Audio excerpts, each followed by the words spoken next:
आज का वचन, पहला पाठ यशायाह नबी का ग्रंथ, अध्याय 6 पद संख्या 1 से 8। राजा उज्जिया के देहांत के वर्ष मैंने प्रभु को एक ऊंचे सिंहासन पर बैठा हुआ देखा। उसके वस्त्र का पल्ला मंदिर का पूरा फर्श ढक रहा था। उसके ऊपर सेराफिन विराजमान थे। उनके 6 पंख थे, 2 चेहरा ढकने, 2 पैर ढकने और 2 उड़ने के लिए।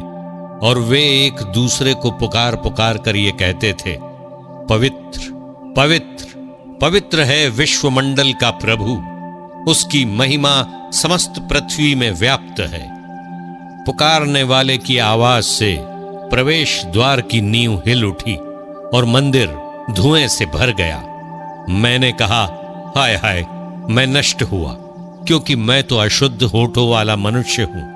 अशुद्ध होठों वाले मनुष्य के बीच रहता हूं। और मैंने विश्वमंडल के प्रभु राजाधिराज को अपनी आंखों से देखा है। एक सेराफिम उड़कर मेरे पास आया। उसके हाथ में एक अंगार था, जिसे उसने चिमटे से वेदी पर से ले लिया था। उससे मेरा मुंह छूकर उसने कहा, देखिए, अंगार ने आपके होठों का स्पर्श किया है। आपका पाप दूर हो गया और आपका अधर्म मिट गया है। तब मुझे प्रभु की वाणी ये कहते हुए सुनाई पड़ी, मैं किसे भेजूं? हमारा संदेश वाहक कौन होगा? और मैंने उत्तर दिया, मैं प्रस्तुत हूं, मुझको भेज। यह प्रभु की वाणी है। सुसमाचार संत मत्ती अध्याय 10 पद संख्या 24 से 33। न शिष्य गुरु से बड़ा होता है और न सेवक अपने स्वामी से। शिष्य के लिए अपने गुरु जैसा और सेवक के लिए अपने स्वामी जैसा बन जाना ही बहुत है। यदि लोगों ने घर के स्वामी को बेलज़ेबुल कहा है, तो वे उसके घर वालों को क्या नहीं कहेंगे। इसलिए उनसे नहीं डरो। ऐसा कुछ भी गुप्त नहीं है जो प्रकाश में नहीं लाया जाएगा, और ऐसा कुछ भी छिपा हुआ नहीं है जो प्रकट नहीं किया जाएगा। मैं जो तुमसे अंधेरे में कहता हूँ, उसे तुम उजाले में सुनाओ। जो तुम्हें फुसफुसाहटों में कहा जाता है, उसे तुम पुकार पुकार कर कह दो। उनसे नहीं डरो जो शरीर को मार डालते हैं, किंतु आत्मा को नहीं मार सकते। बल्कि उससे डरो जो शरीर और आत्मा दोनों का नरक में सर्वनाश कर सकता है। क्या एक पैसे में 2 गौरैया नहीं बिकती? फिर भी तुम्हारे पिता के अनजाने में उनमें से एक भी धरती पर नहीं गिरती। हाँ, तुम्हारे सिर का बाल बाल गिना हुआ है, इसलिए नहीं डरो। तुम बहुतेरी गौरियों से बढ़कर हो।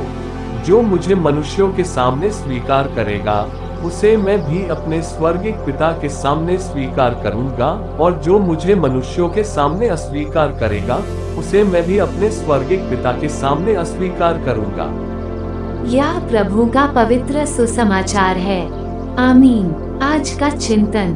आज के पाठ ईश्वर और मानव, स्वर्ग और धरा, क्षण भंगुर और अनंत जीवन के बारे में बतलाते हैं। हमारी बुद्धि इस धरा की बातों को समझने तक ही सीमित है।